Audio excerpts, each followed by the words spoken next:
Line করে বসানো সুন্দর ফুলের বাগান। এখানে অনেকে রানিং করছে। পাশে রয়েছে একটা সুন্দর ওয়াশরুম।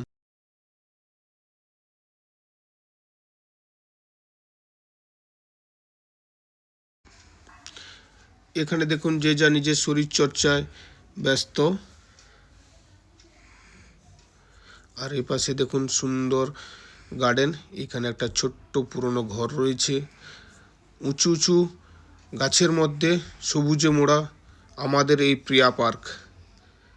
চারিদিকে এরকম ছোট্ট ছোট ফুলের বাগান দিয়ে মোড়া এই আমাদের প্রিয়া পার্ক। নানা রকম এখানে ফুলের গাছ লাগানো হয়েছে। পুরো পার্কটাই এরকম ফুলের গাছ দিয়ে সাজানো রয়েছে।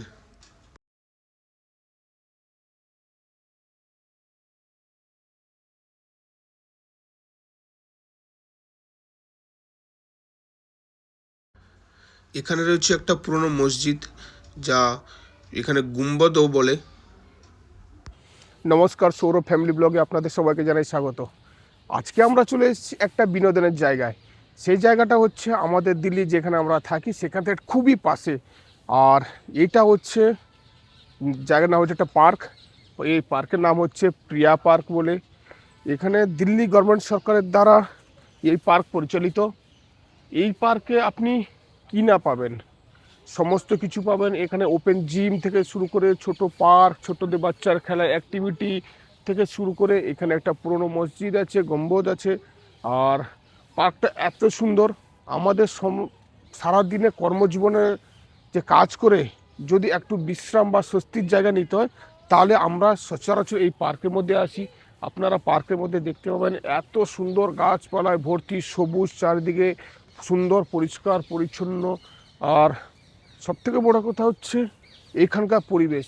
আপনারা হয়তো শুনতে পাচ্ছেন এখানে পাখির কলরব, কত সুন্দর, এত প্রচুর প্রজাতির এখানে পাখি হচ্ছে। এখন যদিও আমরা একটু সন্ধ্যা করে এসেছি পার্কের মধ্যে, আপনারা দেখতে পাবেন লাইট জ্বলে গেছে।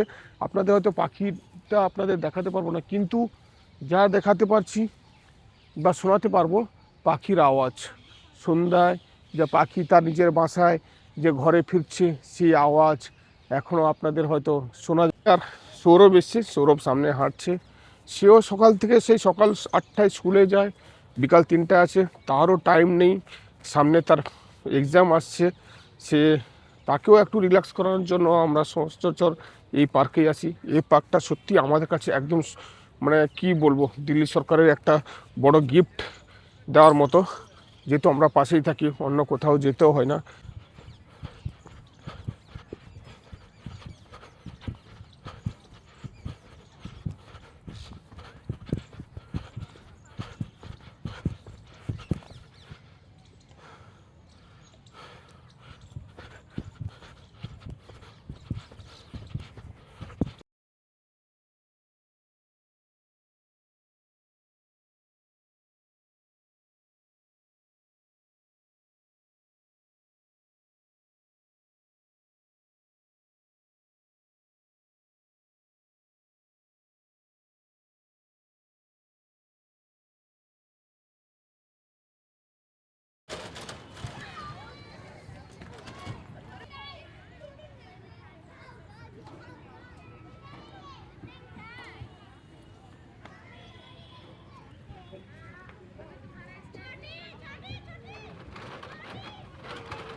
চলুন এবার আপনাদের পুরো পার্কটা আমি ঘুরে দেখাই।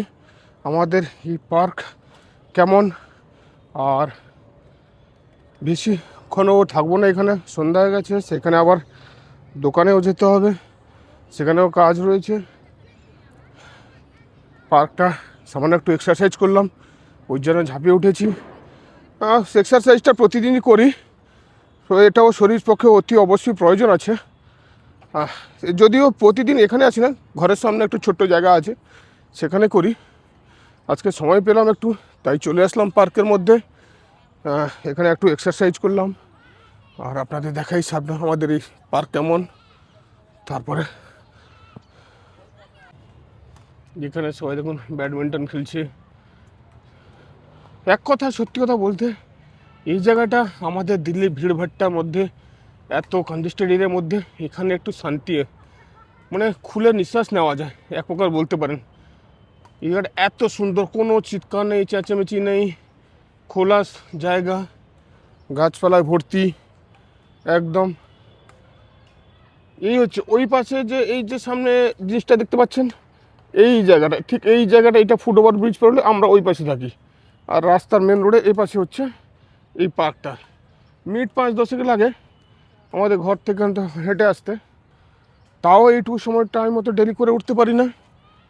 আর সময় পাই তখনই চলে আসি। সৌরভ আসে, তার মাকেও নিয়ে আসি সঙ্গে। আমরা একটা খাওয়ার জলের বোতল নিয়ে এসেছি, সৌরভ খাবে যদি বলে কিছু, তার জন্য একটা চিপসের প্যাকেটও নিয়ে এসেছি। এই পার্কে এসে আপনাদের পুরো দেখাবো, দিনের বেলায় আসবো। এখন তো সৌরভ স্কুল থেকে এসছে 3টের সময়, তারপরে তাকে স্নান করে ফ্রেশ হয়ে খেয়ে দিয়ে উঠতে 4টে, 4:30 বেজে যায়। আবার আমাকেও রেডি হয়ে সময় করে বেরিয়ে আসতে টাইম লেগে যায়। ওই জন্য আজকে আপনাদের আমি পুরো দেখাতে পারলাম না। একদিন দিনের বেলা এসে টাইম করে এসে আপনাদের এই পার্কটা আমি দেখাবো, কত সুন্দর। দিল্লি, আমি আবারও বলছি, থ্যাংক ইউ দিল্লি গভর্নমেন্ট সরকার এই পার্কটা করার জন্য। আর এখানে কোনো পয়সা লাগে না, কোনো কিছু লাগে না। মোটামুটি পরিষ্কার পরিচ্ছন্ন, সবাই পরিষ্কারের দিক দিয়ে খেয়াল রেখেছে। এখানে সিকিউরিটি গার্ড আছে, ঠিক আছে, খুবই ভালো আমাদের কাছে সময় টাইম পাস করার জন্য বা একটু এসে রেস্ট করার জন্য। খুবই সুন্দর জায়গা। সৌরভ এখানে একটু জল খাচ্ছে, আমিও একটু বসে পড়েছি। অনেকটা পথ হাঁটা হয়েছে, সামান্য একটু এক্সারসাইজও করলাম, একটুখানি বসে রেস্ট নিই, তারপরে যাব। আর দেখুন এই জায়গাটা, এই পার্কের মাঝখানে একটু উঁচু, আপনারটা আমি সামনেটা দেখাচ্ছি। এই জায়গাটা হচ্ছে অনেকটা উঁচু, আর এটা সমতল নয়। এই জায়গাটা কিন্তু পুরো সমতল নয়, কোথাও উঁচু, কোথাও নিচু, কোথাও একটু পাহাড়ের মতো, পাহাড়ে বড় বড় পাথর রাখা রয়েছে, এইসব আর কি, পুরোনো দিনের জায়গা।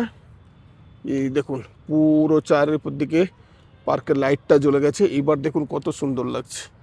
এইখানে সব ব্যাডমিন্টন খেলছে।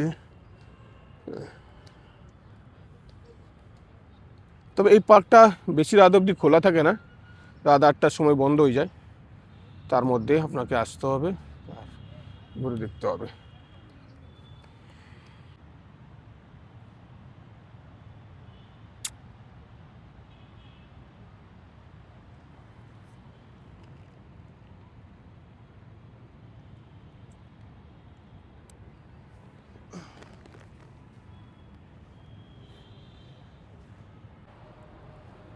আজকে 12ই ফেব্রুয়ারি হয়ে গেছে, তবুও দিল্লিতে কিন্তু এখনও হালকা ঠান্ডা রয়েছে। ঠান্ডা এখনও যায়নি। কিছুক্ষণ বসার পরে আমরা বাড়ির দিকে রওনা দিয়েছি, আর ঠান্ডাও হালকা হালকা লাগতে শুরু করেছে। যখন একটু এক্সারসাইজ করছিলাম তখন তো ঘাম বেরিয়ে গেছিলো। এদিকেও রওনা দিয়ে দিয়েছি। যাই হোক, আচ্ছা, আমরা এইখানেই আমাদের ভিডিওটা শেষ করব। যদি আপনাদের আমার এই ভিডিও যদি ভালো লাগে, আমাদের এই প্রিয়া পার্ক যদি ভালো লাগে, তাহলে আপনারা কমেন্ট করে জানাবেন। আর আমার এই ভিডিওতে নতুন যদি কেউ হন, তাহলে একটা সাবস্ক্রাইব করে দেবেন, লাইক এবং কমেন্ট শেয়ার অতি বেশি করবেন। এই বলে আমি আমার ভিডিও এখানেই শেষ করছি। দেখা হবে অন্য কোনো এক ভিডিওতে। ততক্ষণের জন্য আপনারা সবাই সুস্থ থাকবেন, ভালো থাকবেন, আর দেখতে থাকবেন আমার এই ভিডিও। জয় হিন্দ, বন্দে মাতরম।